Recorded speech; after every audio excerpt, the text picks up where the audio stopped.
une précédente vidéo intitulée Accusé CO2, levez-vous, vidéo 1, j'ai expliqué que l'effet de serre du CO2 était saturé, c'est-à-dire qu'aucune radiation infrarouge que ce gaz absorbe ne s'échappait de l'atmosphère terrestre, et donc que toute la chaleur irradiée par la Terre dans cette gamme de fréquences lui était restituée.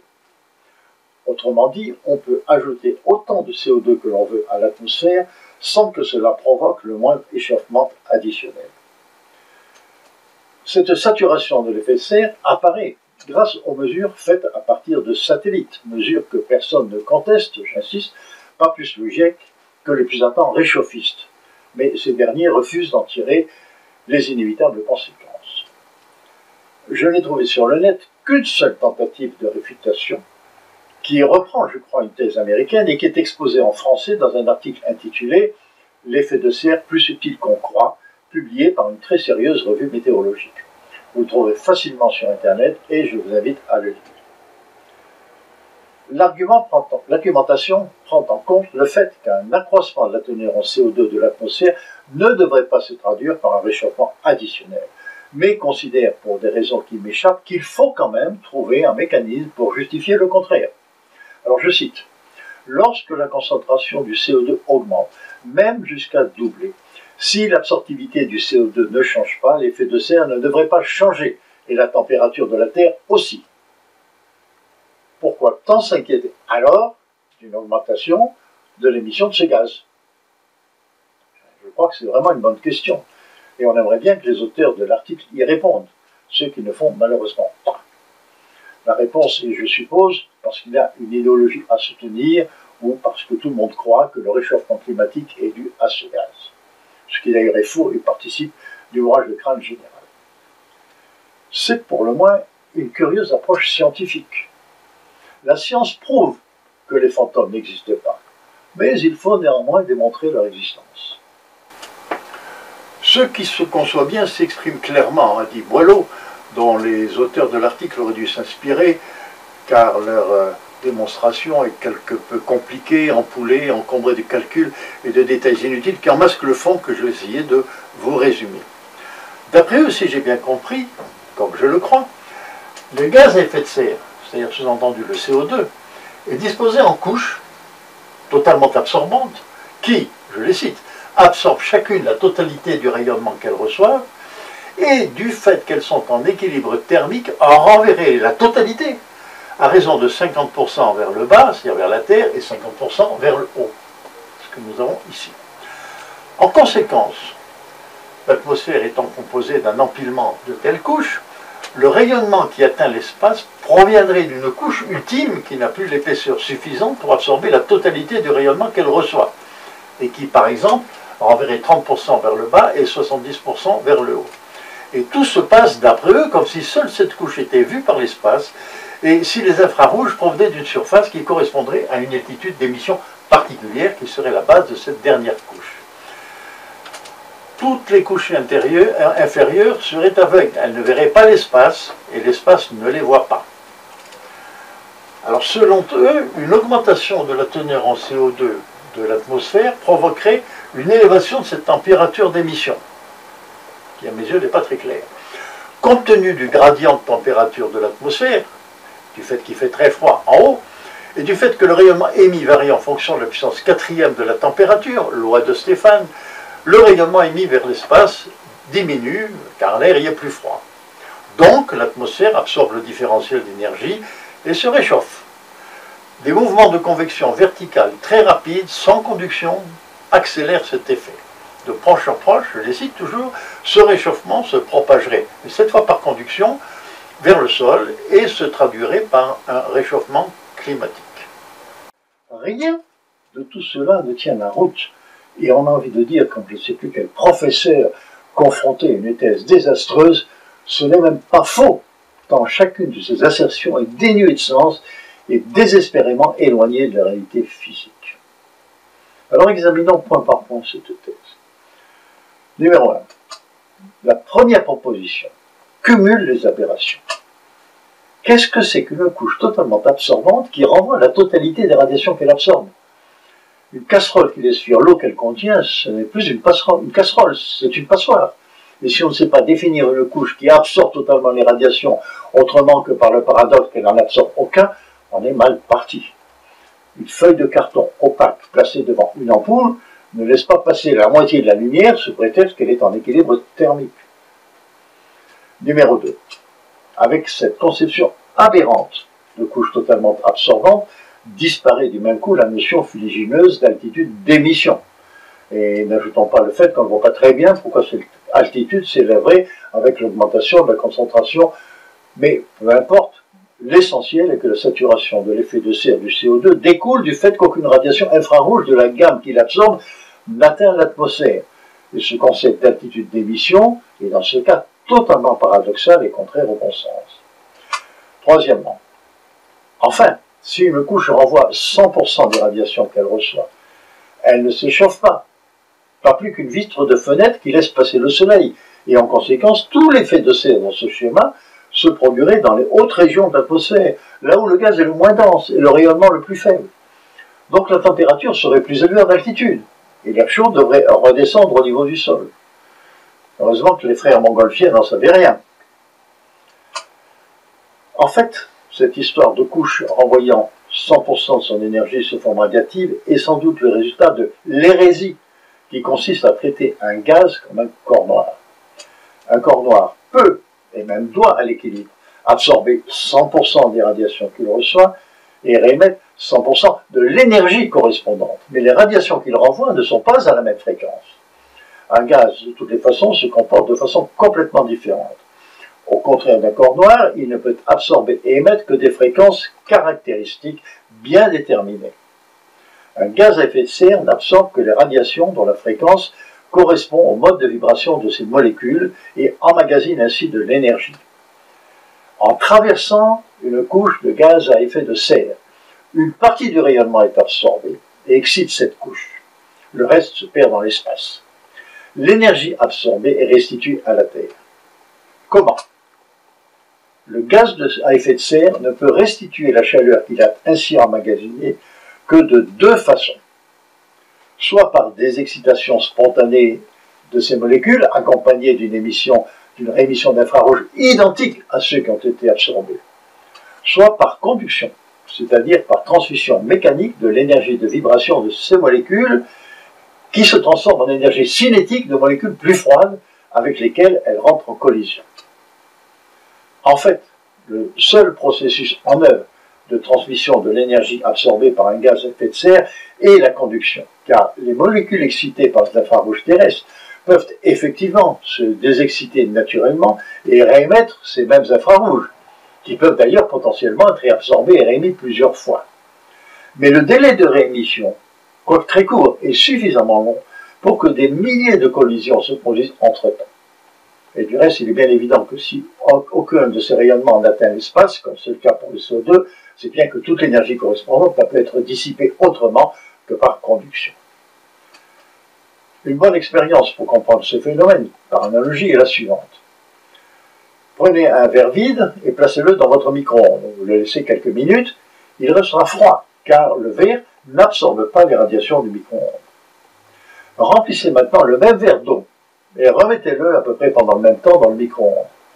Cette fois-ci, l'eau va chauffer, peut-être bouillir même, parce que, comme les gaz à effet de serre, elle absorbe certaines fréquences, dont celles émises dans le micro-ondes.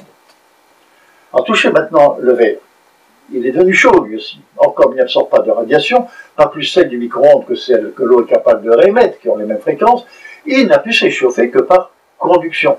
S'il en était autrement, il serait froid, et l'eau serait radioactive. Enfin, presque. Dernière hérésie capitale, et j'en oublie sans doute, l'application de la loi de Stéphane au gaz. La loi de Stéphane est une émanation de la loi de Planck et ne s'applique encore une fois qu'au corps noir. N'en jetons plus, je crois que la coupe est pleine. En fait, les choses sont beaucoup plus simples. Si on considère une couche atmosphérique qui reçoit un rayonnement que je vais schématiser par cette flèche, cette courbe, à condition qu'elle ne soit pas totalement absorbante, absorbe une partie de cette énergie et laisse passer le reste, que je figure par cette autre flèche. La différence entre ce qui est reçu et ce qui est sorti correspond à ce qui est absorbé, et cette énergie excite les molécules du gaz à effet de serre considérées. Pour que la température de cette couche ne varie pas, il faut que cette chaleur ainsi accumulée soit évacuée jusqu'à ce que le gaz à effet de serre soit en équilibre thermique avec l'air ambiant. Globalement, il s'agit du maintien d'un flux permanent. Et le terme équilibre thermique est un peu impropre dans la mesure où il implique plus ou moins l'idée d'un régime statique alors qu'il s'agit d'un équilibre dynamique. Mais peu importe, le résultat est le même. Le seul processus permettant d'évacuer cette chaleur est, comme je vous l'ai déjà dit, la conduction. Mais continuons notre analyse et portons les stockades finales. Supposons, en dépit de toutes les invraisemblances, que cette thèse soit exacte et qu'un mécanisme différent et encore inconnu engendre une élévation de température de la Terre en augmentant le CO2, et ceci en dépit de la saturation. Alors rapportons-nous au diagramme que je vous ai présenté antérieurement, qui représente le bilan thermique global. Il y avait donc l'énergie reçue du Soleil et l'énergie renvoyée par la Terre. Et je vous avais dit que les surfaces sous ces deux courbes doivent être absolument identiques, absolument égales, puisqu'elles représentent celle-ci l'énergie reçue, celle-ci l'énergie qui est renvoyée. Alors supposons qu'un phénomène inconnu provoque un réchauffement de la Terre. Qu'est-ce qui va se passer? Automatiquement, cette courbe va se déplacer pour venir, par exemple, quelque chose comme ça. Elle va se déplacer vers la gauche et la surface qui est là-dessus va être forcément supérieure à la surface qui est là. Si la surface qui est ici est plus grande que la surface qui est là, ça veut dire que la Terre a besoin de se réchauffer pour retrouver son équilibre.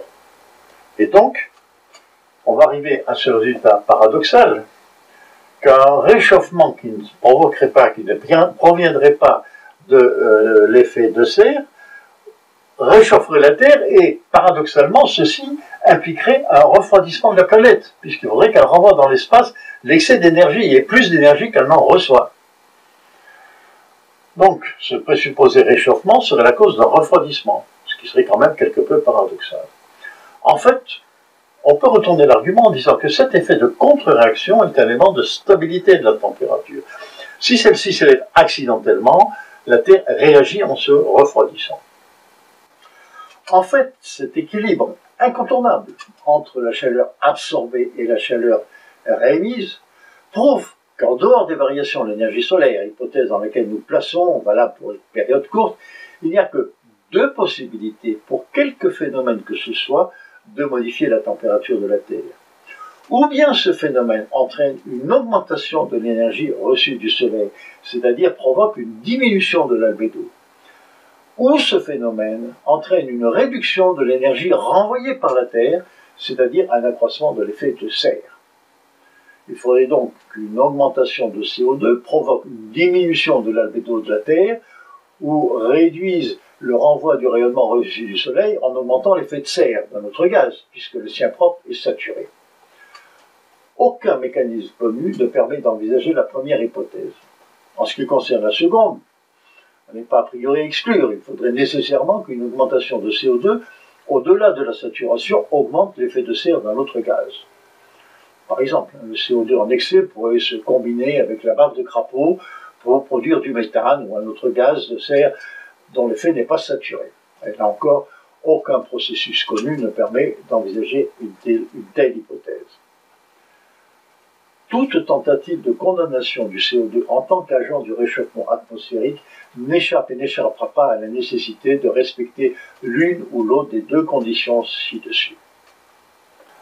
Une des personnes à tendance réchauffiste avec qui je discutais m'a cependant tenu le subtil raisonnement suivant.